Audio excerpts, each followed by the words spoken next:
ករណីឆ្លងកូវីដ -19 នៅកម្ពុជាគិតត្រឹមថ្ងៃទី15ខែមេសានេះគឺនៅតែរក្សាតួលេខត្រឹម122ករណីដដែលដោយក្រសួងសុខាភិបាលបានជូនដំណឹងនៅព្រឹកថ្ងៃពុធនេះថាមិនមានរកឃើញករណីឆ្លងថ្មីណាមួយទេចំណែកអ្នកជាសះស្បើយថ្មីមានចំនួន5នាក់ដែលធ្វើឲ្យចំនួនអ្នកជាសះស្បើយសរុបកើនឡើងដល់96នាក់រីឯអ្នកកំពុងតែសម្រាប់ព្យាបាលជំងឺនៅតាមមន្ទីរពេទ្យចំពោះជំងឺ COVID-19 នេះទាំងថ្នាក់ជាតិនិងថ្នាក់ខេត្តមានចំនួន26នាក់គួរជំរាបជូនដែរថាដើម្បីចូលរួមបង្ការនិងទប់ស្កាត់ការរីករាលដាលនៃជំងឺ COVID-19 កម្ពុជានឹងដាក់ឲ្យដំណើរការកម្មវិធីទូរស័ព្ទចំនួន2នៅក្នុងពេលដ៏ឆាប់ខាងមុខនេះបើផ្អែកតាមខ្លឹមសារនៃកិច្ចប្រជុំរវាងលោកជាវ៉ាន់ដេតរដ្ឋមន្ត្រីក្រសួងប្រៃសណីនិងទូរគមនាគមន៍ជាមួយនឹងក្រុមអ្នកស្រាវជ្រាវនៅថ្ងៃច័ន្ទទី13ខែមេសាកម្មវិធីទូរស័ព្ទទាំងពីរនោះរួមមានទី1កម្មវិធី Open Trace KH ប្រើសម្រាប់ស្វែងរកបុគ្គលដែលធ្លាប់មានទំនាក់ទំនងជាមួយនឹងអ្នករកឃើញថាមានជំងឺ COVID-19 កម្មវិធីនេះអាចតាមដានទំនាក់ទំនងក្នុងសហគមន៍ដោយប្រើ Bluetooth ជាគោលហើយកត់ត្រាបុគ្គលដែលធ្លាប់មានទំនាក់ទំនងជាមួយគ្នាចំណែកកម្មវិធីទូរស័ព្ទទី2គឺកម្មវិធី Self Quarantine មានមុខងារកំណត់និងរាយការណ៍ពីស្ថានភាពសុខភាពរបស់បុគ្គលដែលត្រូវដាក់ឲ្យនៅដាច់ដោយឡែកពីគេឬសម្រាប់គ្រប់គ្រងអ្នកជំងឺថាតើកម្មវិធីទូរស័ព្ទទាំងនេះអាចជួយប្រឆាំងនឹង COVID-19 បានយ៉ាងដូចម្តេចសូមស្ដាប់ការពន្យល់ពីកញ្ញាជាតិមរកតដែលជាប្រធានក្រុមការងារបង្កើតកម្មវិធីទូរស័ព្ទនេះដូចតទៅចា៎កម្មវិធី Share Quarantine App ហ្នឹងគឺយើងផ្ដល់ភាពងាយស្រួលដល់អ្នកដែលគាត់នៅដាច់ដោយឡែកគាត់អាចតាមដានសុខភាពរបស់គាត់អញ្ចឹងនៅក្នុង App របស់យើងមានកន្លែងឲ្យគាត់បញ្ចូលទិន្នន័យតាសុខភាពគាត់ថ្ងៃហ្នឹងមិនដែរមានក្អកមានអីអត់អញ្ចឹងគាត់បញ្ចូលរាល់ថ្ងៃមួយថ្ងៃឲ្យគាត់បញ្ចូល2ដងផឹកងាយអញ្ចឹងនៅពេលគាត់បញ្ចូលហើយគាត់អាចបកត្រឡប់មកមើលប្រវត្តិជំងឺគាត់វិញអញ្ចឹងបើមិនជាយើងពេលដែលគាត់ចូលហ្នឹងយើងឃើញមានបញ្ហាដែលគាត់មានបញ្ហាតាក់ទងនឹងកូវីដអញ្ចឹងយើងអាចផ្ដល់ដំណឹង alert មកក្រសួងឬក៏អាជ្ញាធរដែលនៅជិតគាត់ឲ្យfeature ទី2ហ្នឹងយើងផ្ដល់ភាពងាយស្រួលឲ្យក្រសួងក្នុងការគ្រប់គ្រងអ្នកនៅដាច់ដោយឡែកមានន័យថាយើងស្រាត់ទីតាំងគាត់យើងតាមដានទីតាំងគាត់ត្រូវកំណត់ទីតាំងមួយថាShare Quarantineគាត់នៅទីតាំងនេះអញ្ចឹងបើគាត់ចេញពីទីតាំងហ្នឹងយើងនឹងផ្ញើសារគាត់ថា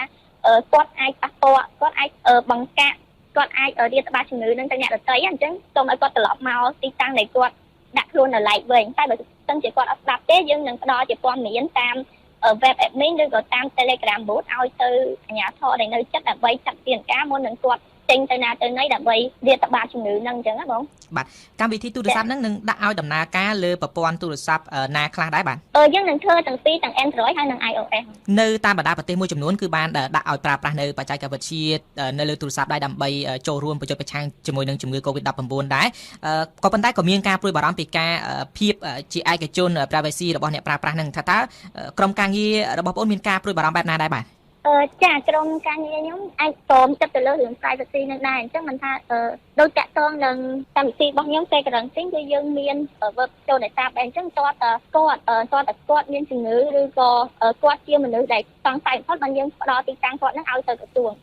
ចាការពន្យល់ពីកម្មវិធីទូរស័ព្ទសម្រាប់ប្រឆាំងនឹង COVID-19 ដែលលោកអ្នកនាងបានស្ដាប់មុននេះគឺជាការរៀបចំជូនដោយសៀងភារៈសូមជម្រាបជូនថាក្រៅពីកម្មវិធីទូរស័ព្ទទាំងពីរនេះក្រសួងប្រៃសណីនិងទូរគមនាគមន៍ក៏កំពុងតែពិភាក្សាជាមួយក្រសួងសុខាភិបាលដើម្បីដាក់ឲ្យដំណើរការម៉ាស៊ីនជំនួយផ្លូវដង្ហើមផ្គត់ផ្គង់អុកស៊ីហ្សែនខ្នាតតូចដែលអាចប្រើជាជំនួយដល់ការដកដង្ហើមរបស់អ្នកជំងឺជាពិសេសសម្រាប់មន្ទីរពេទ្យនៅតាមទីជនបទឬក៏ទីតាំងដែលគ្មានអុកស៊ីហ្សែនគ្រប់គ្រាន់ផងដែរការនាំចេញនៅកម្ពុជាកើនឡើង 24% នៅក្នុងរយៈពេល2ខែដើមឆ្នាំ2020បើទោះបីជាប្រទេសនេះរងការរីករាលដាលនៃជំងឺ COVID-19 ក៏ដោយនេះបើផ្អែកតាមរបាយការណ៍របស់ក្រសួងសេដ្ឋកិច្ចនិងហិរញ្ញវត្ថុដែលចេញផ្សាយនៅក្នុងសប្តាហ៍នេះបើតាមរបាយការណ៍ដដែលកំណើននៃការនាំចេញរបស់កម្ពុជាដែលមានតម្លៃជាទឹកប្រាក់ចំនួនជាង$2,500 លាននេះសម្រេចបានតាមរយៈការនាំចេញសម្លៀកបំពាក់ស្បែកជើងកង់និងអង្ករយ៉ាងណាក៏ដោយអ្នកជំនាញព្យាករណ៍ថាការនាំចេញរបស់កម្ពុជានឹងធ្លាក់ចុះមកវិញយ៉ាងគំហុកចាប់ពីខែមេសានេះតទៅដោយសារតែអ្នកបញ្ជាទិញធំៗដូចជាអាមេរិកនិងអឺរ៉ុបជាដើមបានផ្អាកការបញ្ជាទិញពីកម្ពុជាដោយសារតែវិបត្តិជំងឺ COVID-19 យើងស្ដាប់អឹងប៊ុនថនបើទោះបីជាការនាំចេញរបស់កម្ពុជាមានការកើនឡើង 24% នៅរយៈពេល2ខែដើមឆ្នាំ2020នេះក៏ដោយ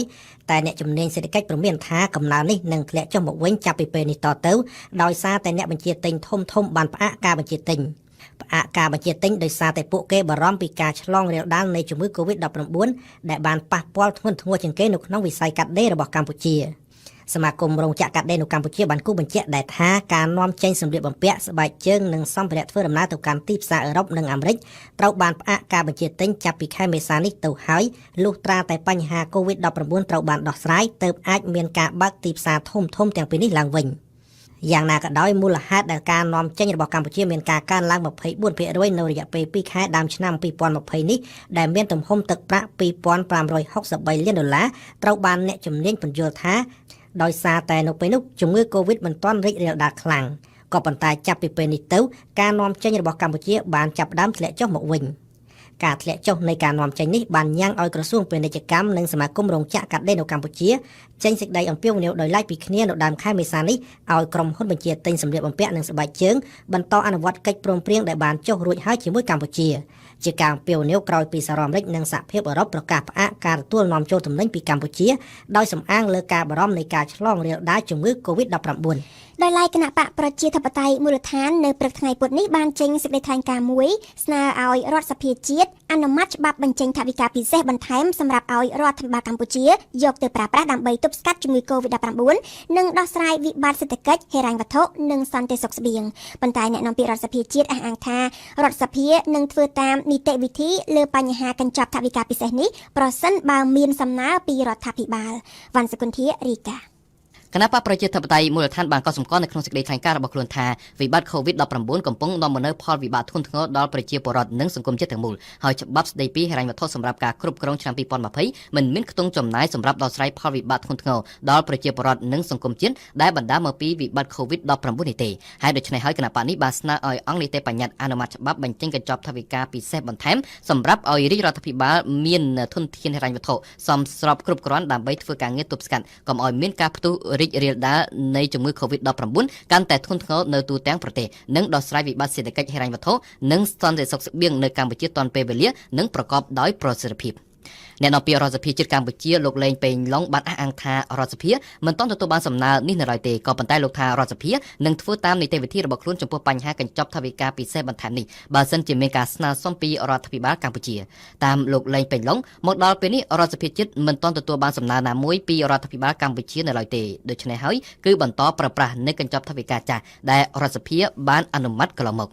សម្រាប់គណៈបកប្រជាធិបតេយ្យមូលដ្ឋានវិញកញ្ចប់ថវិកាពិសេសនេះគឺមានសារៈសំខាន់ខ្លាំងណាស់ក្នុងការជួយដោះស្រាយបញ្ហារបស់ប្រជាពលរដ្ឋបើតាមគណៈបកនេះកញ្ចប់ថវិកានេះអាចយកទៅដោះស្រាយបញ្ហាសំខាន់ៗដូចជាធ្វើជាទុនបន្ថែមដែលមានអត្រាការប្រាក់ទាបបំផុតជួយដល់ធនាគារឯកជននិងស្ថាប័នមីក្រូហិរញ្ញវត្ថុដើម្បីសម្រួលដល់ការផ្អាកបង់រំលោះប្រចាំខែរបស់ប្រជាពលរដ្ឋក្នុងរយៈពេលខ្លីកញ្ចប់ថវិកានេះក៏សម្រាប់ជួយឧបត្ថម្ភដល់កម្មករបុគ្គលិកក្នុងនិងក្រៅប្រព័ន្ធដោយម្នាក់ៗទទួលបាន 50,000 រៀលក្នុងមួយខែនិងសម្រាប់គាំទ្រដល់កសិករបង្កើនការផលិតទូទាំងប្រទេសនិងបែងចែកស្បៀងភ្ជាប់ជាមួយនឹងការបញ្ជូនគ្រូកសិកម្ម 500 នាក់ជួយដល់កសិករផលិតម្យ៉ាងវិញទៀតវាក៏សម្រាប់ជួយគាំទ្រដល់រោងម៉ាស៊ីនកិនស្រូវទាំងអស់និងសម្រាប់គាំទ្រដល់ក្រុមហ៊ុនសហគ្រាសដែលរងផលប៉ះពាល់ផងដែរសូមបញ្ជាក់ថាដើម្បីទប់ស្កាត់ការរីករាលដាលនៃជំងឺ COVID-19 នេះរដ្ឋាភិបាលកម្ពុជាបានចាត់វិធានការចាំបាច់មួយចំនួនដូចជាការបិទសាលារៀនបិទហាងផឹកស៊ីក្លឹបកម្សាន្តមិនអនុញ្ញាតឲ្យមានការប្រារព្ធពិធីបុណ្យចូលឆ្នាំថ្មីនិងការបិទការធ្វើដំណើរជាដើមចំពោះកម្មករកម្មការិនីដែលអស់ការងារធ្វើព្រោះតែរោងចក្រព្យួរការងារដោយសារតែជំងឺ COVID-19 រដ្ឋាភិបាលកម្ពុជាបានសម្រេចផ្តល់ប្រាក់ឧបត្ថម្ភក្នុងម្នាក់$70ក្នុងមួយខែគឺរដ្ឋចេញ$40និងតកែរោងចក្រចេញ$30រដ្ឋាភិបាលកម្ពុជាក៏បានត្រៀមបម្រុងថវិកាពី800ទៅ$2,000 លានអាមេរិកផងដែរដើម្បីសង្គ្រោះសេដ្ឋកិច្ចកម្ពុជាពីការរងផលប៉ះពាល់ដោយសារតែជំងឺ COVID-19 នេះចាយើងសូមងាកមកជម្រាបជូនពីព័ត៌មានអន្តរជាតិវិញម្ដងដោយផ្ដើមចេញពីសហរដ្ឋអាមេរិកនៅក្នុងសន្និសីទកាសែតនាថ្ងៃអង្គារទី14ខែមេសាលោកប្រធានាធិបតីដូណាល់ត្រាំបានប្រកាសផ្អាកផ្ដល់ជំនួយហិរញ្ញវត្ថុដល់អង្គការសុខភាពពិភពលោកដោយលើកឡើងថាអង្គការសុខភាពពិភពលោកគ្រប់គ្រងវិបត្តិជំងឺ COVID-19 ពុំបានត្រឹមត្រូវហើយថែមទាំងបានលាក់បាំងពីភាពធ្ងន់ធ្ងរនៃជំងឺនេះធ្វើឲ្យវាឆ្លងរាលដាលទៅដល់មនុស្សជាង2លាននាក់នៅទូទាំងពិភពលោកនៅក្នុងរយៈពេលតែជាង3ខែជាការកត់សម្គាល់ភ្លាមក្រោយអាមេរិកប្រកាសផ្អាកផ្ដល់ជំនួយដល់អង្គការសុខភាពពិភពលោកអគ្គលេខាធិការអង្គការសហប្រជាជាតិបានបញ្ចេញប្រតិកម្មតបវិញដោយលើកឡើងថានេះមិនមែនជាពេលដែលត្រូវកាត់បន្ថយធនធានដែលបម្រើដល់ការងាររបស់អង្គការសុខភាពពិភពលោកឬក៏អង្គការមនុស្សធម៌ដទៃទៀតទេនឹងថាការគាំទ្រចំពោះអង្គការសុខភាពពិភពលោកមានសារៈសំខាន់ខ្លាំងណាស់ដើម្បីរួមចំណែកដល់កិច្ចខិតខំប្រឹងប្រែងរបស់ពិភពលោកនៅក្នុងសង្គ្រាមប្រឆាំងនឹង COVID-19 សូមជម្រាបជូនដែរថាសហរដ្ឋអាមេរិកគឺជាម្ចាស់ជំនួយធំជាងគេបង្ ទាំងអស់របស់អង្គការសុខភាពពិភពលោកកាលពីឆ្នាំមុនអាមេរិកបានផ្តល់ថវិកាចំនួន$400 លានដើម្បីទ្រទ្រង់ការងាររបស់អង្គការនេះយ៉ាងណាក៏ដោយតាមរយៈការផ្ទុះឡើងនៃជំងឺ COVID-19 ប្រមុខដឹកនាំអាមេរិកបានចាប់ប្រកាន់អង្គការសុខភាពពិភពលោកថាលំអៀងទៅរកប្រទេសចិនប៉ុន្តែអង្គការនេះបានបដិសេធនៅប្រទេសកូរ៉េខាងត្បូងឯណោះវិញជំងឺ COVID-19 មិនអាចរារាំងការបោះឆ្នោតតំណាងរាស្ត្របានឡើយនៅថ្ងៃពុធទី15 ខែមេសានេះការិយាល័យបោះឆ្នោតបានបើកទ្វារតាំងពីម៉ោង 6 ព្រឹកម៉ោងនៅកូរ៉េខាងត្បូងដើម្បីទទួលប្រជាពលរដ្ឋដែលមានសិទ្ធិបោះឆ្នោតជិត44លាននាក់ក្នុងនោះអ្នកមានសិទ្ធិបោះឆ្នោតទាំងអស់ត្រូវពាក់ម៉ាស់ការពារពាក់ស្រោមដៃនិងត្រូវឆ្លងកាត់ការត្រួតពិនិត្យសីតុណ្ហភាពមុនត្រូវអនុញ្ញាតឲ្យចូលទៅកាន់ការិយាល័យបោះឆ្នោតចំណែកការិយាល័យបោះឆ្នោតទៀតសោតមានរៀបចំដាច់ដោយឡែកពីគ្នាគឺសម្រាប់អ្នកមានជំងឺផ្សេងនិងអ្នកដែលមានសុខភាពប្រក្រតីផ្សេងជាការកត់សម្គាល់លទ្ធផលនៃការបោះឆ្នោតលើកនេះនឹងត្រូវចេញផ្សាយនៅថ្ងៃទី16 ខែមេសាស្អែកប៉ុន្តែការព្យាករណ៍មុនការបោះឆ្នោតបង្ហាញថាគណៈបកប្រជាធិបតេយ្យកូរ៉េរបស់លោកប្រធានាធិបតីមូនជេអ៊ីនអាចមានអត្រាឈ្នះច្រើនរហូតដល់ទៅប្រមាណ 57% ឯណោះអង្គការមូលនិធិរូបិយវត្ថុអន្តរជាតិហៅកាត់ថា IMF បានផ្សព្វផ្សាយរបាយការណ៍មួយស្ដីពីស្ថានភាពសេដ្ឋកិច្ចពិភពលោកសម្រាប់ឆ្នាំ2020នៅក្នុងបរិបទនៃវិបត្តិ COVID-19 នៅក្នុងរបាយការណ៍ចេញផ្សាយនៅថ្ងៃអង្គារទី14 ខែមេសា IMF បានព្យាករណ៍ពីសេដ្ឋកិច្ចសកលដើរថយក្រោយក្នុងឆ្នាំ2020ជាមួយនឹងកំណើនសេដ្ឋកិច្ចធ្លាក់ចុះប្រមាណជា 3% ផលវិបាកសេដ្ឋកិច្ចសកលជាប្រវត្តិសាស្ត្រនេះគឺជាលទ្ធផលនៃវិធានការបិទគប់មនុស្សមិនឲ្យចេញពីផ្ទះដើម្បីទប់ស្កាត់ការឆ្លងរាលដាលនៃមេរោគកូវីដ -19 ថ្មីទន្ទឹមគ្នានេះ IMF បានព្រមានទុកជាមុនថាប្រសិនបើវិបត្តិ COVID-19 នៅតែបន្តអូសបន្លាយកាន់តែយូរនោះស្ថានភាពសេដ្ឋកិច្ចក្នុងលោកនឹងធ្លាក់ដុនដាបកាន់តែខ្លាំងយើងស្ដាប់គូចគុណធីរ៉ាការហ៊ានព្យាករណ៍ពីកំណើនសេដ្ឋកិច្ចសកលធ្លាក់ចុះចំនួន 3% សម្រាប់ឆ្នាំ2020ដោយ IMF ផ្អែកលើសមាតកម្មចំនួន2ទី1ការឆ្លងរាតត្បាតនៃជំងឺ COVID-19 អាចនឹងបិទបញ្ចប់នៅដំណាច់ខែមិថុនានិងទី2ការលើកចេញវិញនូវការបិទគប់ប្រជាជនមិនឲ្យចេញពីផ្ទះអាចនឹងចាប់ផ្ដើមនៅឆមាសទី2ផ្ទុយទៅវិញបើវិបត្តិ COVID-19 នៅបន្តអូសបន្លាយយូរអង្វែងទៅមុខទៀតពិភពលោកនឹងស្គាល់ស្ថានភាពសេដ្ឋកិច្ចដុនដាបកាន់តែខ្លាំងក្នុងឆ្នាំ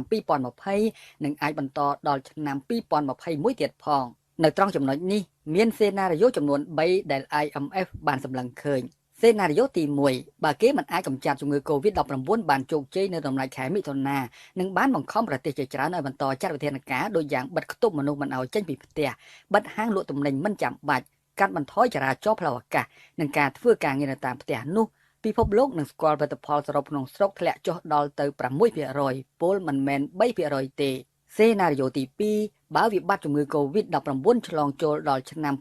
2021តែបែរជាមិនសូវជាខ្លាំងក្លាដូចឆ្នាំ2020នោះទេពិភពលោកអាចស្គាល់កំណើនសេដ្ឋកិច្ចឡើងវិញប្រមាណ 0.8% ពលមិនមែន 5.8% ទេចំណែកសេណារីយ៉ូទី3ជាការបូកបញ្ចូលគ្នារវាងសេណារីយ៉ូទី1និងសេណារីយ៉ូទី2ដែលអាចធ្វើឲ្យសេដ្ឋកិច្ចសកលឆ្នាំ2021ដើរថយក្រោយក្នុងអត្រា 2.2% ក្រោម0តាម IMF ក្រុមប្រទេសដែលរងផលប៉ះពាល់សេដ្ឋកិច្ចខ្លាំងជាងគេក្នុងឆ្នាំ2020គឺក្រុមប្រទេសក្នុងតំបន់អឺរ៉ូដែលផលិតផលសរុបក្នុងស្រុកនឹងអាចធ្លាក់ដល់ទៅ 7.5% និងបន្តដោយសហរដ្ឋអាមេរិកដែលនឹងអាចធ្លាក់ចុះចំនួន 5.9%ចំណែកនៅតំបន់អាមេរិកឡាទីននិងការ៉ាអ៊ីបផលិតផលសរុបក្នុងស្រុកនឹងអាចធ្លាក់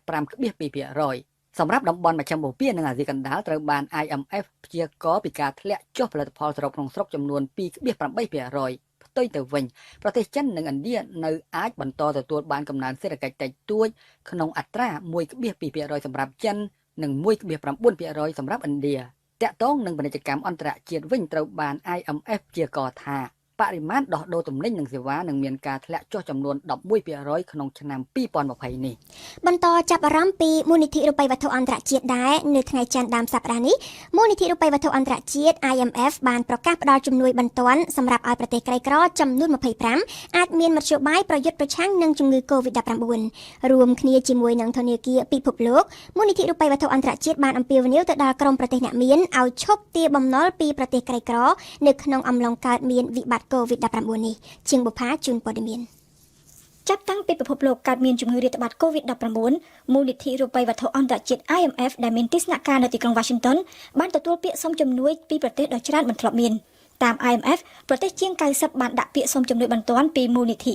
នៅថ្ងៃច័ន្ទដើម្បីជួយប្រទេសសមាជិកនៅក្នុងបរិបទនៃជំងឺរាតត្បាត COVID-19 មូលនិធិរូបិយវត្ថុអន្តរជាតិតាមរយៈអគ្គនាយិការបស់ខ្លួនគឺលោកស្រី Kristalina Georgieva បានប្រកាសផ្តល់ជំនួយបន្ទាន់សម្រាប់ជួយប្រទេសក្រីក្រជាងគេនៅក្នុងលោកចំនួន25ដែលនៅក្នុងនោះប្រទេសចំនួន19ស្ថិតនៅទ្វីបអាហ្វ្រិកតាមអគ្គនាយិការបស់ IMF ជាមួយនឹងប្រាក់ជំនួយបន្ទាន់របស់ IMF ប្រទេសក្រីក្រគឺនៅតែអាចមានលទ្ធភាពបង់ប្រាក់បំណុលឲ្យ IMF នៅក្នុងរយៈពេល6ខែខាងមុខប្រាក់ជំនួយដែលសល់ពីនេះគឺគេនឹងអាចយកទៅប្រើប្រាស់សម្រាប់ប៉ះប៉ូវនឹងការខូចខាតសេដ្ឋកិច្ចដោយសារតែ COVID-19 ក៏ដូចជាអាចយកទៅប្រើដើម្បីពង្រឹងផ្នែកសុខាភិបាលដើម្បីប្រយុទ្ធប្រឆាំងទៅនឹងជំងឺរាតត្បាត COVID-19 ដើម្បីទ្រទ្រង់ជំនួយបន្ទាន់លើកនេះ IMF នឹងប្រើកញ្ចប់មូលនិធិសម្រាប់ឆ្លើយតបទៅនឹងគ្រោះមហន្តរាយដែល IMF ធ្លាប់បានបង្កើតឡើងកាលពីឆ្នាំ2015ដើម្បីឆ្លើយតបទៅនឹងជំងឺអេបូឡានៅអាហ្វ្រិកនៅក្នុងវិបត្តិ COVID-19 លើកនេះ IMF មានគោលដៅប្រមូលឲ្យបានថវិកាសរុបប្រមាណ$1,400 លានក៏ប៉ុន្តែបច្ចុប្បន្ននេះជាមួយនឹងវិភាគទានសំខាន់ៗពីប្រទេសជប៉ុនអង់គ្លេសហើយនិងចិនជាដើមកញ្ចប់មូលនិធិសម្រាប់ឆ្លើយតបទៅនឹងគ្រោះមហន្តរាយរបស់ IMF មានថវិកាប្រមាណតែ$500 លានប៉ុណ្ណោះនៅក្នុងសេចក្តីថ្លែងការណ៍កាលពីថ្ងៃច័ន្ទអគ្គនាយិការបស់ IMF បានអំពាវនាវឲ្យបណ្ដាប្រទេសអ្នកមានចូលរួមបន្តវិភាគទានដើម្បីបំពេញកញ្ចប់មូលនិធិដើម្បីធ្វើយ៉ាងណាឲ្យមូលនិធិរូបិយវត្ថុអន្តរជាតិអាចជួយសម្រាលបំណុលរបស់បណ្ដាប្រទេសក្រីក្រនៅក្នុងរយៈពេល2ឆ្នាំទៅមុខជួយសម្រាប់បំណុលឬក៏លុបចោលបំណុលទាំងស្រុងទាំងនេះគឺជាពាក្យដង្ហែស្រែកសុំរបស់បណ្ដាប្រទេសក្រីក្រជាពិសេសនៅទ្វីបអាហ្វ្រិកដែលកំពុងតែរងគ្រោះខ្លាំងដោយសារតែវិបត្តិ COVID-19 ធនាគារពិភពលោករួមគ្នាជាមួយនឹងមូលនិធិរូបិយវត្ថុអន្តរជាតិ IMF ធ្លាប់បានអំពាវនាវដល់បណ្ដាក្រុមប្រទេសអ្នកមានឲ្យឈប់ទារបំណុលពីប្រទេសក្រីក្រអំឡុងពីខែឧសភាខែក្រោយនេះរហូតដល់ខែមិថុនាឆ្នាំក្រោយនៅប្រទេសស៊ីលីច្បាប់ពិសេសថ្មីដែលតុលាការធម្មនុញ្ញស៊ីលីទើបតែអនុម័តនៅថ្ងៃអង្គារកាលពីម្សិលមិញនេះនឹងបើកផ្លូវឲ្យរដ្ឋាភិបាលស៊ីលីលើកលែងទោសដល់ទណ្ឌិតប្រមាណជា1300នាក់ដែលប្រឈមនឹងហានិភ័យខ្ពស់នៃការឆ្លងជំងឺ COVID-19 ទណ្ឌិតដែលប្រឈមខ្ពស់នឹងការឆ្លង COVID-19 រួមមានអ្នកដែលមានអាយុលើសពី75ឆ្នាំស្ត្រីដែលមានកូនតូចអាយុក្រោម2ឆ្នាំនិងស្ត្រីមានផ្ទៃពោះបើតាមអាជ្ញាធរស៊ីលីការលើកលែងទោសនេះធ្វើឡើងដើម្បីបន្ធូរបន្ថយសម្ពាធទៅលើពន្ធនាគារដែលចង្អៀតណែនទៅដោយអ្នកទោសចំនួនប្រមាណជា42,000 នាក់បើតាមអាជ្ញាធរដដែលបញ្ជាក់ឲ្យដឹងបន្ថែមថាទណ្ឌិតដែលត្រូវបានផ្តន្ទាទោសពីបទឧក្រិដ្ឋមនុស្សឃាតជួញដូរមនុស្សជួញដូរគ្រឿងញៀននិងអំពើហិង្សានៅក្នុងគ្រួសារជាដើមនិងមិនត្រូវបានទទួលការលើកលែងទោសក្រោមច្បាប់ពិសេសនេះទេចំណែកសហគ្រាសផលិតឱសថដ៏ធំរបស់បារាំងឈ្មោះថា Sanofi និងសហគ្រាសផលិតឱសថអង់គ្លេសឈ្មោះថា GSK បានប្រកាសនៅថ្ងៃអង្គារម្សិលមិញថាគេនឹងរួមដៃសហការគ្នាធ្វើការស្រាវជ្រាវស្វែងរកថ្នាំវ៉ាក់សាំងបង្ការមេរោគ COVID-19 សហគ្រាសទាំងពីរអះអាងថាគេនឹងប្រឹងប្រែងឲ្យបានលទ្ធផលនៅក្នុងឆ្នាំ2021ខាងមុខមុំពិសីជួនសេចក្តីរីកាសហគ្រាសផលិតឱសថបារាំង Sanofi និងសហគ្រាសផលិតឱសថអង់គ្លេស GSK នឹងធ្វើការច្របាច់បញ្ចូលបច្ចេកទេសជំនាញស្រាវជ្រាវរបស់គេរៀងៗខ្លួនដើម្បីសហការគ្នាឈានទៅសម្រេចលទ្ធផលលើថ្នាំវ៉ាក់សាំងប្រឆាំង COVID-19 នៅក្នុងឆ្នាំ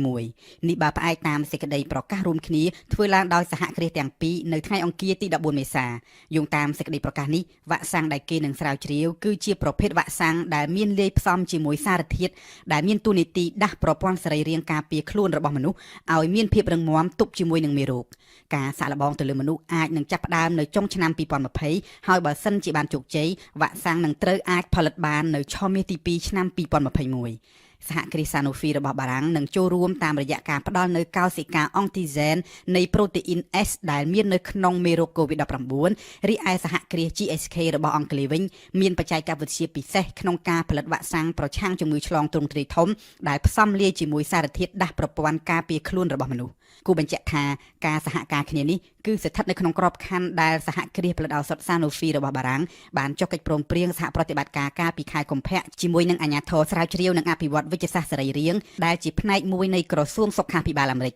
ស្ថិតនៅក្នុងក្របខ័ណ្ឌនេះដែរ Sanofi ក៏ត្រូវសហការជាមួយមន្ទីរពិសោធន៍ឱសថរបស់អាមេរិកឈ្មោះ Translate Bio គូបញ្ជាក់ថាប្រឈមនឹងការឆ្លងរាលដាលនៃមេរោគ COVID-19 មានមន្ទីរពិសោធន៍សហគ្រាសផលិតឱសថជាច្រើនទូទាំងពិភពលោកកំពុងស្វះស្វែងស្រាវជ្រាវផលិតវ៉ាក់សាំងប្រឆាំងនឹងមេរោគនេះកាលពីថ្ងៃច័ន្ទកន្លងទៅលោកប្រធានាធិបតីអ៊ុយក្រែនបានសន្យាផ្ដល់រង្វាន់លើកទឹកចិត្តចំនួន$1 លានដល់អ្នកវិទ្យាសាស្ត្រអ៊ុយក្រែនណាដែលអាចស្រាវជ្រាវផលិតវ៉ាក់សាំងប្រឆាំង COVID-19 បានដោយឡែកបើផ្អែកតាមការចុះផ្សាយរបស់ទីភ្នាក់ងារព័ត៌មានផ្លូវការចិនបានឲ្យដឹងថាអ្នកជំនាញចិននឹងចាប់ផ្ដើមសាកល្បងទៅលើមនុស្សនៅថ្នាំវ៉ាក់សាំងប្រឆាំងមេរោគ COVID-19 ចំនួន2ប្រភេទក្នុងពេលដ៏ឆាប់ខាងមុខនេះ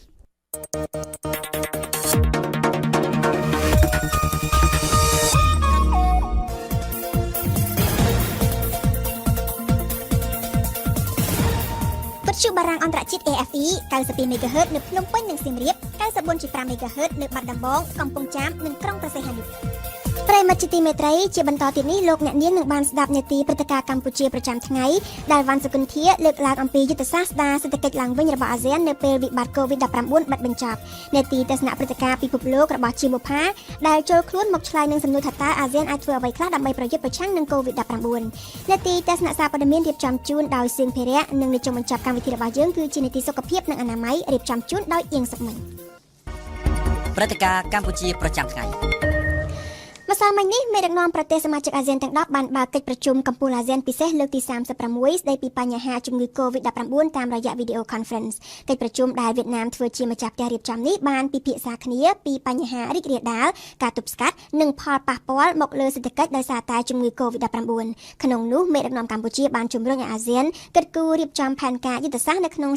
ការស្ដារសេដ្ឋកិច្ចឡើងវិញនៅពេលដែលជំងឺ COVID-19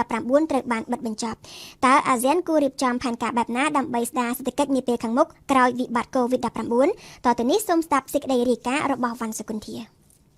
ថ្លែងចំពោះមុខមេដឹកនាំប្រទេសអាស៊ានតាមរយៈ Video Conference លោកនាយករដ្ឋមន្ត្រីហ៊ុនសែន ជាការពិតផលប៉ះពាល់ពីជំងឺ COVID-19 បានមកដល់លឿននិងមានទំហំធំហើយកំពុងរីករាលដាលពីវិស័យមួយទៅវិស័យមួយជាក់ស្ដែងការរីករាលដាលនៃជំងឺ COVID-19 បាននឹងកំពុងបង្កឲ្យមានផលប៉ះពាល់កាន់តែខ្លាំងដល់ការអភិវឌ្ឍអាស៊ានជារួមដោយមិនត្រឹមតែលើប្រព័ន្ធសុខាភិបាលប៉ុណ្ណោះទេក៏ប៉ុន្តែបានប៉ះពាល់ដល់វិស័យទេសចរណ៍ពាណិជ្ជកម្មហិរញ្ញវត្ថុឧស្សាហកម្មក៏ដូចជាជីវភាពរស់នៅរបស់ប្រជាជនរដ្ឋទូទៅ ដូច្នេះហើយលោកនាយករដ្ឋមន្ត្រីកម្ពុជាបានជំរុញឲ្យអាស៊ានត្រូវគិតគូររៀបចំផែនការយុទ្ធសាស្ត្រដើម្បីស្ដារសេដ្ឋកិច្ចឡើងវិញនៅពេលដែលជំងឺ COVID-19 ត្រូវបានបញ្ចប់នាពេលខាងមុខនេះ អាស៊ានត្រូវគិតគូរជាយុទ្ធសាស្ត្រក្នុងការស្ដារនិងជំរុញការងើបឡើងវិញនៅកំណើនសេដ្ឋកិច្ចបន្ទាប់ពី COVID-19 ត្រូវបានបញ្ចប់កម្ពុជាយល់ថាអាស៊ានត្រូវពន្លឿនការអនុវត្តផែនការនិងយន្តការនានាដែលមានស្រាប់ឲ្យបានលឿនក៏ដូចជាជំរុញការធ្វើសមាហរណកម្មសេដ្ឋកិច្ចតំបន់លុបបំបត្តិរបាំងមិនមែនពន្ធនិងបង្កើនកិច្ចសម្រួលពាណិជ្ជកម្មបន្ថែមពីនេះយើងក៏ត្រូវជំរុញការអនុវត្តគំនិតពុយប្រាំនានាសម្រាប់សមាហរណកម្មអាស៊ានដោយផ្ដោតលើ 1. ការលើកកម្ពស់សហគ្រាសមីក្រូតូចនិងមធ្យមនិងបង្កើតធុរកិច្ចថ្មីផ្អែកលើនវានុវត្តន៍បច្ចេកវិទ្យា 2. ការលើកកម្ពស់កិច្ចសហប្រតិបត្តិការរវាងវិស័យឯកជននិងសាធារណៈក្នុងក្របខ័ណ្ឌសេដ្ឋកិច្ច Digital និង 3. ការអភិវឌ្ឍធនធានមនុស្សនិងជំនាញវិជ្ជាជីវៈ Digital លោកបណ្ឌិតកន្ធាប្រធានវិទ្យាសាស្ត្រទំនាក់ទំនងអន្តរជាតិនៃរាជបណ្ឌិតសភាកម្ពុជា សម្រាប់ខ្ញុំមើលទៅវាជាបញ្ហារួមដែលខ្ញុំយល់ថាមេដឹកនាំអាស៊ានទាំងអស់ក៏បីមូលមតិគ្នាជំវិញបញ្ហាការស្ដារសេដ្ឋកិច្ចឡើងវិញបន្ទាប់ពីវិបត្តិ COVID-19 នេះពីព្រោះវិបត្តិនេះវានឹងបង្កផលប៉ះពាល់ធំធេងសម្រាប់សេដ្ឋកិច្ចអាស៊ានក៏ដូចជាសេដ្ឋកិច្ចពិភពលោកអញ្ចឹងទេខ្ញុំមើលជាឆន្ទៈរបស់មេដឹកនាំអាស៊ានខ្ញុំយល់ថាប្រហែលជាអាចនឹងមូលមតិគ្នាក្នុងការរៀបចំនៅយុទ្ធសាស្ត្រជាក់លាក់មួយដើម្បីស្ដារសេដ្ឋកិច្ចអាស៊ានឡើងវិញពីព្រោះយើងសេដ្ឋកិច្ចអាស៊ាននេះវាចំណុះខ្លាំងទៅលើការដោះដូរពាណិជ្ជកម្មជាមួយនឹងតំបន់ខាងក្រៅអាស៊ានណាតំបន់ខាងក្រៅអាស៊ានដែលអាស៊ានសេចក្ដីអំពីក្របខ័ណ្ឌនៃសេដ្ឋកិច្ចផ្ទៃក្នុងអញ្ចឹងទេយុទ្ធសាស្ត្រសេដ្ឋកិច្ចអាស៊ានមួយផ្នែកក៏គួរតែពិចារណាឲ្យបានស៊ីជម្រៅអំពីការផ្លាស់ប្ដូរពាណិជ្ជកម្មផ្ទៃក្នុងអាស៊ានខ្លួនឯងបាទ ចំណែកលោកបណ្ឌិតឆេងគំនុងដែលជានាយកមជ្ឈមណ្ឌលនវានុវត្តផ្នែកអភិបាលកិច្ចនិងប្រជាធិបតេយ្យរបស់វិទ្យាស្ថានចក្ខុវិស័យអាស៊ីវិញ ខ្ញុំថានៅតែមានជំរឿតែជាគោលការណ៍នៅក្នុងនៃដឹកនាំអាស៊ានហ្នឹងនៅក្នុងសមាគមអាស៊ានហ្នឹងយើងមានផែនការមេមួយចំនួនរួចហើយអាចប្រើផែនការមេទាំងអស់ហ្នឹងហើយនឹងជាផែនការយុទ្ធសាស្ត្រផ្សេងៗទៀតដែលពង្រឹង connectivity ផែនការមេនៃ connectivity របស់អាស៊ានហ្នឹងយកយុទ្ធសាស្ត្រទាំងអស់ហ្នឹងមកជួយដើម្បីស្ដារសេដ្ឋកិច្ចអាស៊ីបានរួមផែនការយុទ្ធសាស្ត្រមួយចំនួនទៀតដែលជាកញ្ចប់សម្រាប់លើកកម្ពស់និងស្ដារសេដ្ឋកិច្ចរបស់តំបន់ហើយដែលសំខាន់បំផុតមែនទែននៅក្នុងពេលបច្ចុប្បន្នក៏ដូចជាបន្ទាប់ពីវិបត្តិនៃការជំងឺរាតត្បាតវីរុស COVID-19 ហ្នឹងគឺអាចជំរុញឲ្យខ្លាំងមែនទែនគឺ internal trade ពាណិជ្ជកម្មនៅក្នុងតំបន់មកពីព្រោះយើងមើលពាណិជ្ជកម្មនៅក្នុងតំបន់យើងនៅតិចណាបើយើងប្រៀបធៀបទៅនឹងពាណិជ្ជកម្មនៅក្នុងតំបន់នៅអឺរ៉ុបគឺ internal trade រវាងគេខ្លាំងហើយនៅយើងនៅខ្សោយខ្លាំង លោកបណ្ឌិតឆេងគំនុងបន្តទៀតថា អញ្ចឹងខ្ញុំគិតថាជារួមឆ្លើយទៅនឹងសំណួរហ្នឹងគឺយើងប្រើនៅយន្តការដែលមានស្រាប់ខ្លះ រួមទាំងយន្តការថ្មីដែលមិនទាន់មានខ្ញុំគិតថាសំខាន់បំផុតគឺអាស៊ានគឺត្រូវតែពង្រឹងនៅយុទ្ធសាស្ត្រសេដ្ឋកិច្ចមិនគ្រាន់តែប្រើតែយុទ្ធសាស្ត្រមួយដែលភ្ជាប់គ្នាជា physical connectivity ទេអា physical connectivity វាត្រូវជំរុញឲ្យមាន economic activity ដែល economic activity គឺត្រូវជំរុញឲ្យមាន intra trade ពាណិជ្ជកម្មក្នុងតំបន់ហ្នឹងឲ្យបានខ្លាំងជាងមុនពីព្រោះមានតែហ្នឹងមួយទេដែលជួយជំរុញឲ្យសេដ្ឋកិច្ចអាស៊ានហ្នឹងងាយហក់ងើបឡើងវិញបាទ ក៏ប៉ុន្តែលោកបណ្ឌិតគីសេរីវត្តអ្នកជំនាញផ្នែកសេដ្ឋកិច្ចនៅរាជបណ្ឌិតសភាកម្ពុជា តើតើជាមួយនឹងការស្ដារសេដ្ឋកិច្ចឡើងវិញហ្នឹងវាមាន3ចំណុចដែលត្រូវយើងយកចិត្តទុកដាក់ទី1គឺវិស័យទេសចរមុនគេបាទអញ្ចឹងវិស័យទេសចរនេះគឺមានន័យថាវាសំខាន់ហើយវានឹងធ្លាក់ចុះភ្លាមលើវិស័យទេសចរនេះនៅពេលដែលកូវីដចប់ហ្នឹងគឺវាមិនអាចស្មើឡើងវិញទេដោយសារមនុស្សនៅតែមានការភ័យខ្លាចអំពីជំងឺអញ្ចឹងប្រទេសទាំងអស់ត្រូវតែ clean ប្រទេសរបស់ខ្លួនឲ្យស្អាតហើយរៀបចំឲ្យមានព្រឹត្តិការណ៍ទេសចរឡើងវិញមានន័យថាចាប់ផ្ដើមឲ្យមនុស្សជួបជុំគ្នាឡើងវិញនៅទី1ទី2នៅក្នុងនោះគឺផលិតកម្មដែលពាក់ព័ន្ធទៅនឹងវិស័យទេសចរជាពិសេសគឺវិស័យកសិកម្មសម្រាប់បម្រើទេសចរហ្នឹងក៏ត្រូវតែរៀបចំឡើងវិញដែរបាទ លោកបណ្ឌិតគីសេរីវត្តបន្តទៀតយ៉ាងដូចនេះថា ហើយទី3គឺជំរុញការផលិតឡើងវិញតែជំរុញការផលិតហ្នឹងតើតែមនុស្សមានចំណូលក្នុងការចាយវាអញ្ចឹងហើយវិស័យទេសចរខ្ញុំយល់ថាវាដើរតួជាស្នូលសំខាន់ហើយដើរតួជា key សម្រាប់ឲ្យមនុស្សចាប់ផ្ដើមជួបជុំគ្នាមានការចាយវាឡើងវិញជាដំបូងហើយបន្តមកទៀតគឺពេលដែលគាត់ចាប់ផ្ដើមមានចំណូលពីទេសចរហ្នឹងហើយគឺត្រូវរុញឲ្យមានវិស័យឧស្សាហកម្មផលិតក្នុងការនាំចេញឡើងវិញបាទជាពិសេសគឺសម្រាប់សម្ភារៈសម្រាប់ប្រើប្រាស់ប្រចាំថ្ងៃរបស់មនុស្សបាទយុទ្ធសាស្ត្រនៃការស្ដារសេដ្ឋកិច្ចទាំងនេះទាំងសម្រាប់កម្ពុជាផងទាំងសម្រាប់អាស៊ានទាំងមូលផងបាទ បាទហ្នឹងហើយឥឡូវវាគឺជា key គឺជាកលឹះឲ្យសម្រាប់ប្រទេសនីមួយៗថាតើគាត់ត្រូវដើរចេញពីចំណុចណាទៅនោះគឺជាយុទ្ធសាស្ត្ររបស់ប្រទេសមួយការទៅតាមស្ថានភាពនិងផលិតកម្មនិងឧស្សាហកម្មរបស់ខ្លួន លោកបណ្ឌិតឆេងគីមឡុង ខ្ញុំថាយើងអាចនៅធ្វើបានពីព្រោះក្រៅពីយើងប្រគល់ប្រជែងគ្នារវាងប្រទេសនៅក្នុងតំបន់កម្ពុជាយើងនៅមានសក្តានុពលជំរុញនៅផលិតកម្មមួយចំនួនខ្ញុំឧទាហរណ៍ថាបញ្ហាសម្លៀកបំពាក់ប្រទេសអាស៊ានទាំងអស់ហ្នឹងមិនមែនជាប្រទេសដែលផលិតសម្លៀកបំពាក់ទេប៉ុន្តែយើងមានរោងចក្ររដ្ឋហើយរោងចក្រណាចិត្តសំដល់ពាន់រោងចក្រកម្មករយើងក៏ច្រើនហើយតម្លៃពលកម្មយើងនៅទាបជាងប្រទេសនៅក្នុងតំបន់អាស៊ានភាគច្រើនយើងអាចជំរុញឲ្យអស់ហ្នឹងហើយដែលខ្ញុំនិយាយថាយើងអាចជំរុញពាណិជ្ជកម្មយើងទៅបានគឺទៅផ្នែកហ្នឹងទៅផ្នែកសម្លៀកបំពាក់ស្បែកជើងទាំងអស់ហ្នឹងមួកកតាបកាបូបអស់ហ្នឹងដែលប្រទេសអាស៊ានមួយចំនួនអត់មានទេសិង្ហបុរីមិនបានផលិត daily consumer goods ទាំងច្រើនទេគឺភាគច្រើនទៅនាំចូលទៅពីគេមកឧទាហរណ៍មួយទៀតផ្នែកកសិកម្មប្រទេសនៅក្នុងអាស៊ានយើងមានប្រទេសខ្លះមិនប្រកែកខាងកសិកម្មទេប៉ុន្តែប្រជាជនច្រើន70-80 លានអ្នកមានឧទាហរណ៍ដូចជាហ្វីលីពីនគាត់ខ្វះស្បៀងអាហាររាល់ឆ្នាំហើយគាត់បញ្ជាទិញអង្គពីប្រទេសនៅជិតជុំវិញយើងហ្នឹងមានថៃមានវៀតណាមជាដើម លោកបណ្ឌិតឆេងគីមឡុងបន្ថែមទៀតយ៉ាងដូចនេះថា ប៉ុន្តែយើងអាចពង្រឹងទំនាក់ទំនងហើយនឹងពង្រីកទីផ្សាររបស់យើងទៅហ្វីលីពីនដើម្បីជួយផ្គត់ផ្គង់គ្នានៅក្នុងតំបន់ហ្នឹងផងហើយដើម្បីជួយលើកកម្ពស់នៅកម្រិតជីវភាពប្រជាជនកម្ពុជាតាមពេលហ្នឹងយើងក៏បានជួយដល់សមាជិកនៅក្នុងអាស៊ានយើងផងដែរឲ្យបានបំពេញគ្រប់នៅតម្រូវការរបស់គេអានេះខ្ញុំឧទាហរណ៍ចឹងមួយបាទហើយយើងក៏អាចមានជួយប្រទេសហ្វីលីពីនវិញតាមរយៈជួយទិញនៅផលិតផល seafood ហ្វីលីពីនសម្បូរណាគ្រឿងសមុទ្រត្រីសាច់សមុទ្រអីហ្វីលីពីនសម្បូរហើយបើយើងមានភ្ជាប់ពាណិជ្ជកម្មអញ្ចឹងមកយើងក៏ជួយគ្នាទៅវិញទៅមកប៉ុន្តែសប្តាហ៍ថ្ងៃហ្នឹងអត់ទេភាគច្រើនយើងច្រើនតែគិតទៅលើទីផ្សារធំនៅអឺរ៉ុបនៅប៉ុន្តែហើយភ្លេចគ្នាឯងអញ្ចឹងខ្ញុំថាជាយុទ្ធសាស្ត្រមួយបើយើងពង្រឹងទៅយើងនៅមានយើងអញ្ចឹងថារដ្ឋាភិបាលនៅគួរតែគិតស្វះស្វែងរកទីផ្សារនៅក្នុងតំបន់បន្ថែមទៀតហើយចាប់ផ្ដើមពង្រីកនៅទំនាក់ទំនងពាណិជ្ជកម្មរបស់បានច្រើនយើងនៅតែមានសង្ឃឹមនិងមានលទ្ធភាពអាចជំរុញផ្គត់ផ្គង់ទៅទីផ្សារក្នុងតំបន់បាទ លោកបណ្ឌិតកន្ធា សម្រាប់កម្ពុជាយើងមើលទៅអ្វីដែលកម្ពុជាអាចធ្វើបានគឺជាការរួមនៅទស្សនៈរួមសម្រាប់អាស៊ានជាការរួមចំណែកជាហិរញ្ញវត្ថុនោះយើងមើលទៅយើងក៏មានការប្រឈមច្រើនដែរក៏ប៉ុន្តែជាទស្សនៈជាយុទ្ធសាស្ត្រខ្ញុំគិតថាកម្ពុជាអាចនឹងមានការរួមចំណែកច្រើននៅក្នុងបញ្ហានេះបាទ ទស្សនៈព្រឹត្តិការណ៍ពិភពលោក នៅក្នុងកិច្ចប្រជុំពិសេសតាមវីដេអូកាលពីថ្ងៃអង្គារម្សិលមិញមេដឹកនាំរបស់បណ្ដាប្រទេសអាស៊ានទាំង10បានបដិញ្ញារួមគ្នាសហការដើម្បីប្រយុទ្ធប្រឆាំងនឹងជំងឺ COVID-19 ដែលរហូតមកទល់ពេលនេះបានឆ្លងរាលដាលទៅកាន់មនុស្សជាង 20,000 នាក់និងសម្លាប់មនុស្សជាង 800 នាក់នៅក្នុងតំបន់អាស៊ានទាំងមូលចាប់តាំងពីវិបត្តិជំងឺ COVID-19 លេចមុខដំបូងនៅប្រទេសវៀតណាមថៃសិង្ហបុរីនិងរាលដាលពេញបណ្ដាប្រទេសជាសមាជិកអាស៊ាននេះគឺជាលើកទី1ហើយដែលមេដឹកនាំអាស៊ានជួបប្រជុំគ្នាដើម្បីនិយាយពីវិបត្តិ COVID-19 ហេតុអ្វីបានជាអាស៊ានទើបកោះប្រជុំនិយាយពីបញ្ហា COVID-19 នៅពេលនេះយើងស្ដាប់បទអត្ថាធិប្បាយរបស់ឈៀងបុប្ផា ជាទូទៅសមាគមអាស៊ានរៀបចំកិច្ចប្រជុំប្រមាណ 1500 ប្រជុំនៅក្នុងមួយឆ្នាំក៏ប៉ុន្តែដោយសារតែជំងឺរាតត្បាត COVID-19 នៅឆ្នាំនេះកិច្ចប្រជុំប្រមាណ235ត្រូវបានគេលើកពេលឬក៏ត្រូវលុបចោលដោយសារតែ COVID-19 ជំនួបកម្ពុជារបស់អាស៊ានក៏ត្រូវលើកពេលទៅធ្វើនៅខែមិថុនាវិញក៏ប៉ុន្តែនៅរសារកិច្ចប្រជុំថ្នាក់រដ្ឋមន្ត្រីការបរទេសដើម្បីបន្តជជែកពីវិបត្តិ COVID-19 ការជជែកត្រឹមតែថ្នាក់រដ្ឋមន្ត្រីការបរទេសអាស៊ានមិនគ្រប់គ្រាន់នោះទេសម្រាប់ប្រទេសថៃដែលចង់ឲ្យអាស៊ានចេញសេចក្តីថ្លែងការណ៍រួមស្តីពី COVID-19 ដោយសារតែមានការទាមទារខ្លាំងពីខាងប្រទេសសមាជិកដូចជាឥណ្ឌូនេស៊ីដែលកំពុងតែមានចំនួនកើនឡើងនៃអ្នកឆ្លងមេរោគកូវីដ វៀតណាមដែលជាប្រធានផ្លាស់វេនអាស៊ានក៏បានសម្រេចរៀបចំកិច្ចប្រជុំពិសេសរបស់មេដឹកនាំបណ្ដាប្រទេសអាស៊ានកាលពីថ្ងៃ14មេសាម្សិលមិញជាការពិតប្រឈមទៅនឹងជំងឺរាតត្បាត COVID-19 ប្រទេសសមាជិកអាស៊ានមានផលប៉ះពាល់ហើយនឹងតម្រូវការមិនដូចគ្នានោះទេឧទាហរណ៍ឥណ្ឌូនេស៊ីហើយនិងហ្វីលីពីនមានករណីឆ្លងហើយនឹងស្លាប់ដោយសារតែ COVID-19 នេះច្រើនជាងគេចំណែកឯវៀតណាមកម្ពុជាភូមាវិញមានករណីឆ្លងតិចហើយនឹងគ្មានអ្នកស្លាប់ម្នាក់សោះដោយសារតែ Coronavirus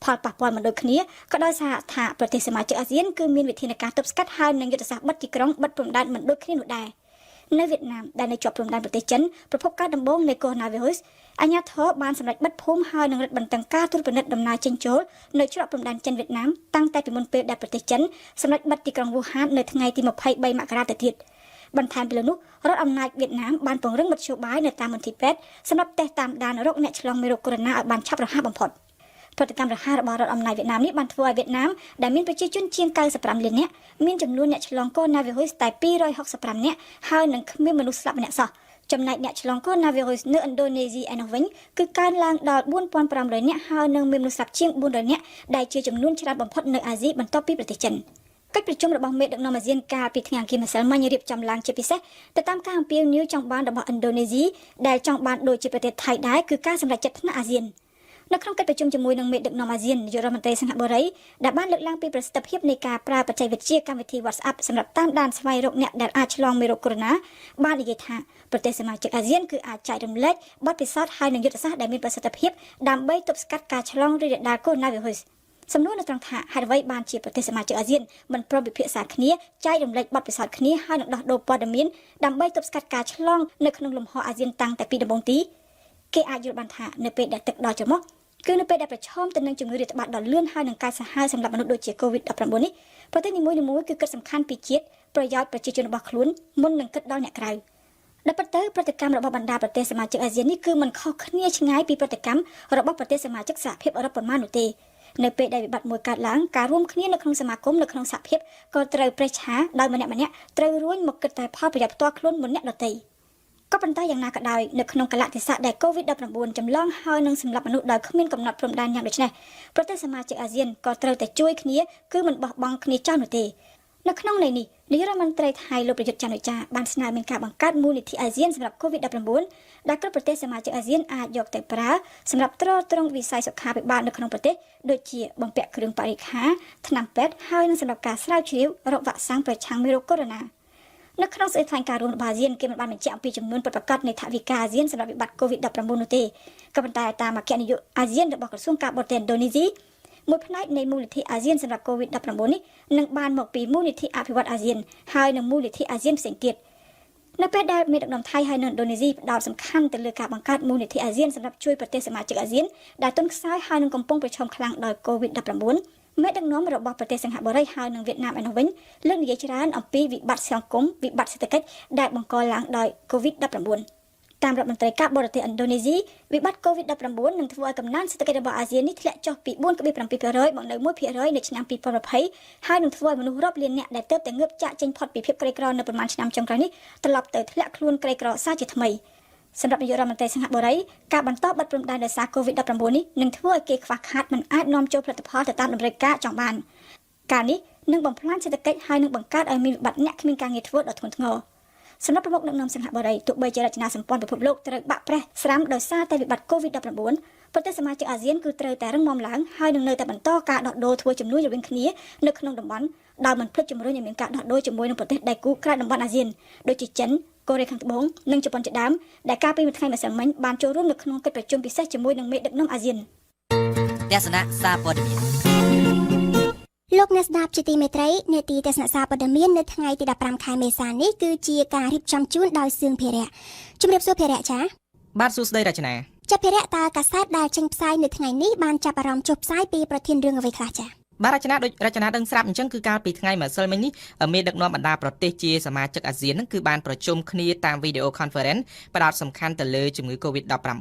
ដូច្នេះកាសែតភាគច្រើនដែលចេញផ្សាយនៅថ្ងៃនេះគឺបានចាប់អារម្មណ៍លើប្រធានរឿងនេះខ្លាំងតែម្ដងរចនាដំបូងគេនេះគឺកាសែតភ្នំពេញប៉ុស្តិ៍កាសែតនេះបានឲ្យតម្លៃខ្លាំងលើរឿងនេះតែម្ដងដោយបានយកទំព័រមុខរបស់ខ្លួនមួយចំណែកធំនឹងដាក់រូបភាពលោកនាយករដ្ឋមន្ត្រីហ៊ុនសែនដែលបានចូលរួមកិច្ចប្រជុំកំពូលអាស៊ានពិសេសលើកទី36តាមរយៈវីដេអូ conference កាលពីថ្ងៃអង្គារម្សិលមិញខាងក្រោមរូបភាពនោះគឺភ្នំពេញប៉ុស្តិ៍បានសរសេរថាលោកហ៊ុនសែនស្នើឲ្យប្រទេសជាសមាជិកអាស៊ានរួមដៃគ្នាដើម្បីដោះស្រាយបញ្ហាប្រឈមដែលកើតចេញពី COVID-19 ឃើញថានេះគឺជារឿងដែលភ្នំពេញប៉ុស្តិ៍ឲ្យតម្លៃខ្លាំងជាងគេសម្រាប់ព្រឹកនេះតាមរយៈចំណងជើងធំនេះកាសែតមួយនេះបានសរសេរថាលោកនាយករដ្ឋមន្ត្រីហ៊ុនសែនកាលពីថ្ងៃម្សិលមិញបានស្នើឲ្យប្រទេសជាសមាជិកអាស៊ានគប្បីរួមដៃគ្នាដើម្បីដោះស្រាយបញ្ហាប្រឈមដែលកើតចេញពីជំងឺ Covid-19 ដោយត្រូវលើកកម្ពស់ការសម្របសម្រួលនិងកិច្ចសន្ទនាឲ្យកាន់តែជិតស្និទ្ធចំពោះការដាក់ចេញនូវវិធានការផ្សេងៗដើម្បីបញ្ជៀសផលប៉ះពាល់ធ្ងន់ធ្ងរ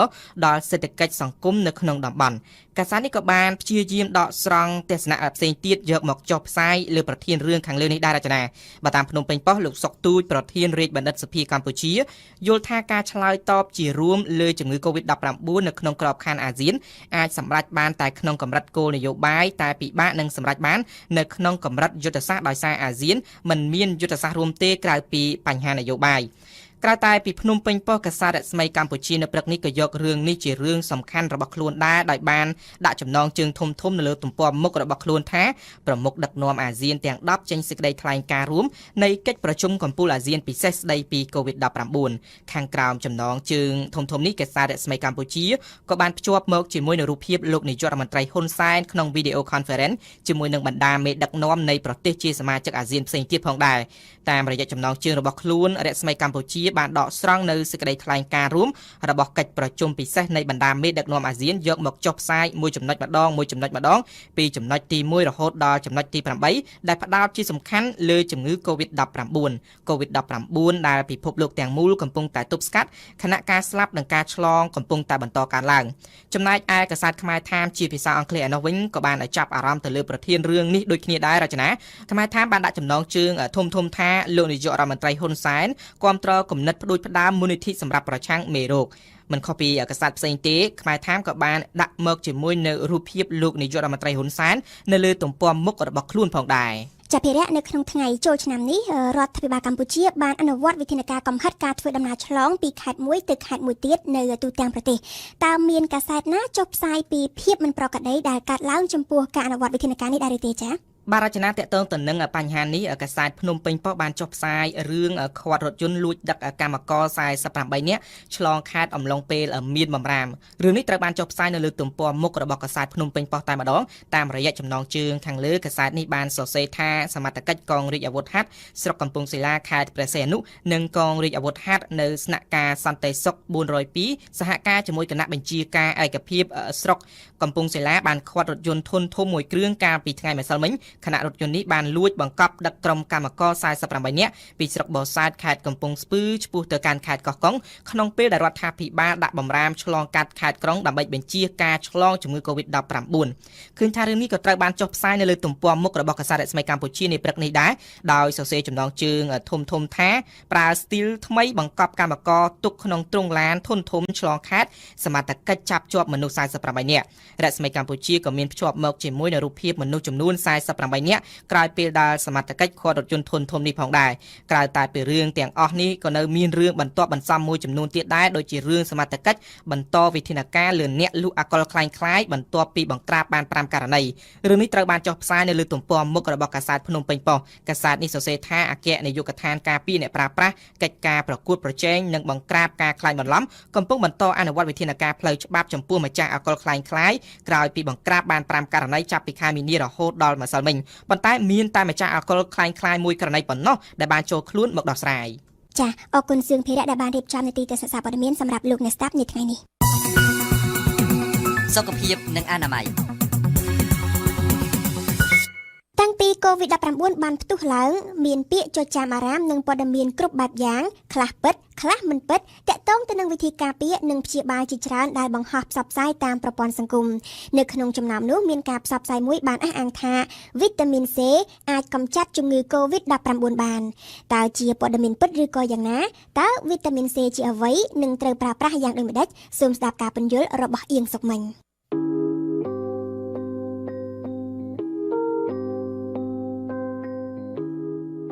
ពុំទាន់មានទេថ្នាំព្យាបាលនិងថ្នាំបង្ការជំងឺ COVID-19 ដែលបង្កឡើងដោយមេរោគកូវីដ -19 ថ្មីអ្នកវិទ្យាសាស្ត្រកំពុងតែសាកល្បងថ្នាំជាច្រើនមុខប៉ុន្តែពុំទាន់អាចចាត់ទុកថ្នាំណាជាការព្យាបាលជំងឺ COVID-19 ឡើយឯចំណែកវីតាមីន C ក៏គ្មានឈ្មោះដែរមកទល់នឹងពេលបច្ចុប្បន្ននេះគ្មានការសិក្សាណាមួយស្ដីអំពីការព្យាបាលជំងឺ COVID-19 ដោយប្រើថ្នាំវីតាមីន C តែឯងទេពាក្យចចាមអារាមតាក់ទងនឹងការប្រើប្រាស់ថ្នាំវីតាមីន C បានចាប់លាន់ឮឡើងកាលពីខែ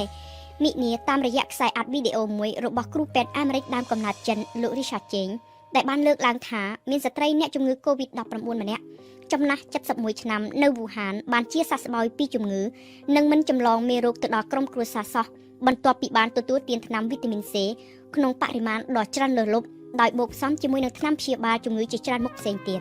បើតាមវិជ្ជបណ្ឌិតជេងក្នុងអំឡុងពេលសម្រាកនៅក្នុងមន្ទីរពេទ្យស្ត្រីនោះបានទទួលថ្នាំវីតាមីន C ចំនួនជិត10ក្រាមក្នុងមួយថ្ងៃពលគឺច្រើនជាង90ដងលើសកម្រិតអនុញ្ញាតធម្មតាចំណែកកូនស្រីរបស់ស្ត្រីនោះវិញក៏បានប្រើវីតាមីន C 2ដងច្រើនជាងម្ដាយទើបមិនឆ្លងមេរោគកូវីដ -19 ថ្មីសោះនៅក្នុងការផ្សព្វផ្សាយថ្មីមួយថែមទៀតលោកវិជ្ជបណ្ឌិតអាមេរិកកាត់ចិនដដែលនេះបានបញ្យល់ថាក្រុមអ្នកជំនាញសុខភាពចិនបានចេញសេចក្តីសន្និដ្ឋានថាការប្រើប្រាស់ថ្នាំវីតាមីន C នៅក្នុងបរិមាណដ៏ខ្ពស់ខ្លាំងអាចមានប្រសិទ្ធភាពព្យាបាលជំងឺ COVID-19 ដែលមានទម្រង់ស្រាលនិងទម្រង់ធ្ងន់បើតាមគ្រូពេទ្យរូបនោះមានអ្នកជំងឺជាង50នាក់នៅសៀងហៃបានជាសះស្បើយបន្ទាប់ពីបានទទួលការព្យាបាលដោយការចាក់ថ្នាំវីតាមីន C តាមសរសៃក៏ប៉ុន្តែគេពុំអាចផ្ទៀងផ្ទាត់ព័ត៌មាននេះបានទេតាមការពិតគំនិតចង់យកវីតាមីន C មកប្រើដើម្បីប្រយុទ្ធប្រឆាំងនឹងមេរោគមិនចម្លែកនិងមិនថ្មីទេពីព្រោះវីតាមីន C អាចជួយពង្រឹងប្រព័ន្ធការពារខ្លួនក៏ប៉ុន្តែមកទល់នឹងពេលនេះគ្មានអ្វីដែលអាចបញ្ជាក់បានថាវីតាមីន C អាចព្យាបាលជំងឺ COVID-19 បានឡើយវិទ្យាស្ថាន Pasteur បារាំងបានរំលឹកថាគ្មានការសិក្សាតាមបែបវិទ្យាសាស្ត្រណាមួយត្រូវបានសម្រេចទទួលស្គាល់ជាផ្លូវការហើយក៏ពុំទាន់មានព័ត៌មានអ្វីគ្រប់យ៉ាងគ្រប់គ្រាន់គំនិតសមស្របសម្រាប់សន្និដ្ឋាននិងវិតម្លៃលើសមត្ថកម្មព្យាបាលជំងឺ COVID-19 ដោយប្រើថ្នាំវីតាមីន C ដែរបើតាមទស្សនាវដ្តីរបស់បារាំងមានការធ្វើតេស្តសាកល្បងលើអ្នកជំងឺជាង200នាក់នៅក្នុងប្រទេសចិននៅចន្លោះពេលពីចុងខែមករាដល់ចុងខែកុម្ភៈដើម្បីស្វែងរកថ្នាំព្យាបាលជំងឺ COVID-19 នៅក្នុងចំណោមនោះមានអ្នកជំងឺខ្លះទទួលការព្យាបាលសាកល្បងដោយប្រើថ្នាំវីតាមីន C មួយមុខដែរក៏ប៉ុន្តែគេត្រូវរង់ចាំរហូតដល់ខែកញ្ញាយ៉ាងឆាប់ទើបអាចមានលទ្ធផលនៅសហរដ្ឋអាមេរិកដោយស្ថានភាពធ្ងន់ធ្ងរនិងមិនទាន់ខ្លាំងនិងដោយមិនអាចរង់ចាំលទ្ធផលសិក្សាល្បងបានមន្ទីរពេទ្យនៅរដ្ឋ New York បានចាប់ផ្ដើមចាក់ថ្នាំវីតាមីន C ក្នុងកម្រិតដូសខ្ពស់ខ្លាំងទៅលើអ្នកជំងឺដែលស្ថិតនៅក្នុងស្ថានភាពសង្គ្រោះមិនទាន់ធ្ងន់ធ្ងរខ្លាំងក្នុងក្របខ័ណ្ឌនៃការព្យាបាលដកពិសោធន៍នេះបើតាមសម្រងសារព័ត៌មាន New York Post គ្រូពេទ្យទទួលបន្ទុកព្យាបាលជំងឺ COVID អាមេរិកបានប្រកាសថាមានអ្នកជំងឺខ្លះបានទទួលថ្នាំវីតាមីន C បន្ថែមពីលើការព្យាបាលដោយប្រើថ្នាំ hydroxychloroquine និងថ្នាំផ្សះ azithromycin ជាសរុបមកវីតាមីន C មិនមែនជាថ្នាំព្យាបាលជំងឺ COVID-19 ទេអ្នកវិទ្យាសាស្ត្រសុខាភិបាលក៏មិនណែនាំដល់សាធារណជនទូទៅឲ្យទទួលទានវីតាមីន C ដើម្បីការពារខ្លួនពីកូវីដ -19 ដែរលោកអ្នកអាចទទួលទានវីតាមីន C ដើម្បីពង្រឹងប្រព័ន្ធការពារខ្លួនជាប្រចាំតាមទម្លាប់របស់អ្នកបានក៏ប៉ុន្តែសូមប្រយ័ត្នសូមកុំលេបថ្នាំវីតាមីន C ឲ្យលើសពី110មីលីក្រាមក្នុងមួយថ្ងៃឲ្យសោះនិងហាមដាច់ខាតមិនឲ្យលេបថ្នាំវីតាមីន C ក្នុងបរិមាណដ៏ខ្ពស់ដោយគ្មានវេជ្ជបញ្ជានិងការតាមដានរបស់ក្រុមគ្រូពេទ្យទេវីតាមីន C ក៏ដូចជាថ្នាំផ្សេងទៀតសុទ្ធតែជាអាវុធមុខពីរដែលអាចផ្ដល់ផលអាក្រក់ដល់សុខភាពវិញប្រសិនបើយើងប្រើប្រាស់មិនត្រឹមត្រូវ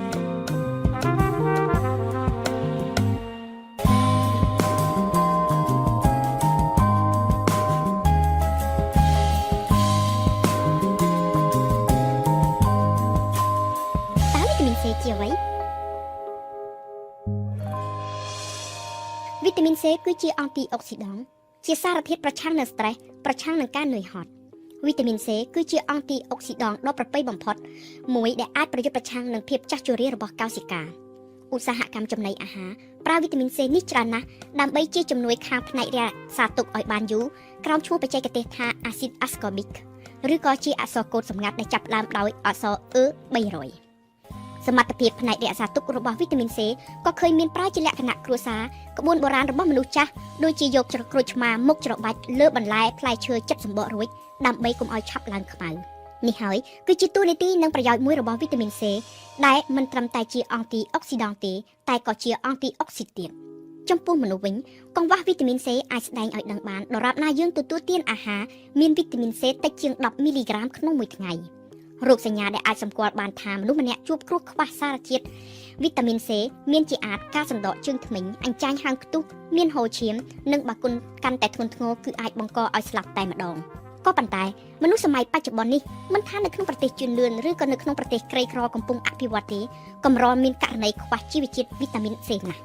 វីតាមីន C មិនមែនមានតែនៅក្នុងថ្នាំមួយមុខទេវីតាមីន C មាននៅក្នុងធម្មជាតិក្នុងស្ទើរគ្រប់បន្លែនិងផ្លែឈើឆៅខ្លួនប្រាណមនុស្សយើងមិនចេះស្តុកវីតាមីន C ទុកទេហើយក៏មិនចេះផលិតវីតាមីនដែរគឺមានតែការទទួលទានអាហារម្យ៉ាងគត់ដែលជាប្រភពផ្ដល់វីតាមីន C សម្រាប់ទៅចិញ្ចឹមរាងកាយជាប្រចាំដើម្បីទ្រទ្រង់សុខភាពរាងកាយឲ្យបានរឹងមាំសូមផ្ដល់វីតាមីន C ឲ្យខ្លួនប្រាណឲ្យបានប្រមាណ200មីលីក្រាមក្នុងមួយថ្ងៃបន្លែផ្លែឈើដែលមានផ្ទុកវីតាមីន C ច្រើនជាងគេនៅក្នុងប្រទេសកម្ពុជាគឺផ្លែត្របែកមួយខាំផ្ដល់វីតាមីន C ដល់ទៅ240មីលីក្រាមម្ទេសផ្លោកបារាំងពណ៌ក្រហមមួយខាំផ្ដល់165មីលីក្រាមនិងបន្តមកទៀតមានដូចជាបន្លែផ្កាស្ពៃខៀវប្រូកូលីស្ពៃក្តោបខៀវឬក៏ផ្លែគីវីឬក៏ពពួកផ្លែក្រូចជាឧទាហរណ៍ជាក់ស្ដែងក្នុងមួយថ្ងៃយើងទទួលទានផ្លែឈើស្រស់2ចេក1ប៉ោ1ឬក៏ក្រូច1សសក់ស្រូវ1ជ្រុងនិងបន្លែឆៅ2-3មុខដូចជាសាឡាត់ត្រសក់ពេញប៉ោះជីគឺគ្រប់គ្រាន់សម្រាប់ផ្ដល់វីតាមីន C ដល់ខ្លួនប្រាណយើងហើយតែដោយសារតែសារគុណប្រយោជន៍ដ៏មហាសាលរបស់វីតាមីន C បានជាមនុស្សទូទៅមិនថានៅស្រុកក្តៅស្រុកត្រជាក់ស្រុកជឿនលឿនស្រុកក្រីក្រកំពុងអភិវឌ្ឍទេគេតែងតែប្រឹងស្វែងរកថ្នាំវីតាមីន C ជាគ្រាប់មកលេបជំនួយសុខភាពខ្លាចក្រែងចំណីអាហារដែលយើងទទួលទានទៅផ្ដល់វីតាមីន C មិនគ្រប់គ្រាន់នៅពេលដែលមានអាការៈក្តៅខ្លួនមានអារម្មណ៍ថានឿយហត់ចង់ផ្ដាសាយនៅក្នុងបរិបទនៃវិបត្តិ COVID-19 ទៀតគេក៏នឹកឃើញភ្លាមចង់ទៅបៀមឬក៏លេបថ្នាំវីតាមីន C ក៏ប៉ុន្តែសូមប្រយ័ត្នវីតាមីន C ឬក៏ថ្នាំ Laroscobin ដែលគេស្គាល់ខ្លាំងនៅកម្ពុជាគឺជាថ្នាំវីតាមីន C មិនអាចផ្ដល់គុណប្រយោជន៍ពិតដោយដែលយើងគ្រប់គ្នាបានយល់ឃើញនោះទេការទទួលទានថ្នាំវីតាមីន C ច្រើនហួសចំណុះពេកក៏មិនល្អដែរទទួលទានថ្នាំវីតាមីន C ច្រើនជ្រុលអាចនឹងធ្វើឲ្យមានផលប៉ះពាល់ជាច្រើនដូចជាមានរោគរាគរូសឬក៏មានគ្រោះនៅក្នុងតម្រងនោមសរីរាង្គកាយមនុស្សយើងត្រូវការយ៉ាងច្រើនបំផុតជីវជាតិវីតាមីន C 200មីលីក្រាមក្នុងមួយថ្ងៃបើទោះបីជាយើងឈឺក៏ដោយពលគឺស្មើនឹងការបរិភោគផ្លែគីវី2ផ្លែផ្លែក្រូចឃ្វិច4ឬក៏ក្រូចពោធិ៍សាត់1ទម្ងន់300ក្រាមក្នុងមួយថ្ងៃនេះដោយមិនរាប់អំពីវីតាមីន C ដែលមានផ្ទុកនៅក្នុងម្ហូបអាហារបន្លែផ្លែឈើដែលយើងទទួលទានពេញមួយថ្ងៃផងដូច្នេះការទទួលទានថ្នាំវីតាមីន C បន្ថែមគឺគ្រាន់តែដើម្បីចិញ្ចឹមក្រុមហ៊ុនឱសថនិងមិនប្រកាសទេថាអាចជួយការពារខ្លួនយើងទប់ទល់នឹងជំងឺ COVID-19 នោះដើម្បីការពារកុំឲ្យឆ្លង COVID-19 អង្គការសុខភាពពិភពលោកសូមផ្ដល់សេចក្តីណែនាំដល់ពលរដ្ឋទាំងអស់ឲ្យប្រកាន់ខ្ជាប់នូវកាយវិការការពារការចម្លងមេរោគដោយត្រូវលាងដៃនឹងសាប៊ូឲ្យបានញឹកញាប់ឬក៏ជាមួយនឹងល្បាយអាល់កុលបើគ្មានទឹកនិងសាប៊ូនិងត្រូវតែខ្ទប់មាត់នៅពេលក្អកកណ្ដាស់ដោយប្រើកន្សែងក្រដាសឬក៏ខ្ទប់នឹងកែងដៃសូមកាត់បន្ថយការជួបជុំគ្នាច្រើនហើយនៅតែក្នុងផ្ទះក្នុងអំឡុងពេលមានការរាតត្បាតខ្លាំងនិងរក្សាគម្លាតសុវត្ថិភាពឲ្យនៅឆ្ងាយពីមនុស្សម្នាក់ទៅមនុស្សម្នាក់យ៉ាងហោច1ម៉ែត្រដើម្បីទទួលបានព័ត៌មានភ្លាមៗលោកអ្នកគ្រាន់តែជួយចុច like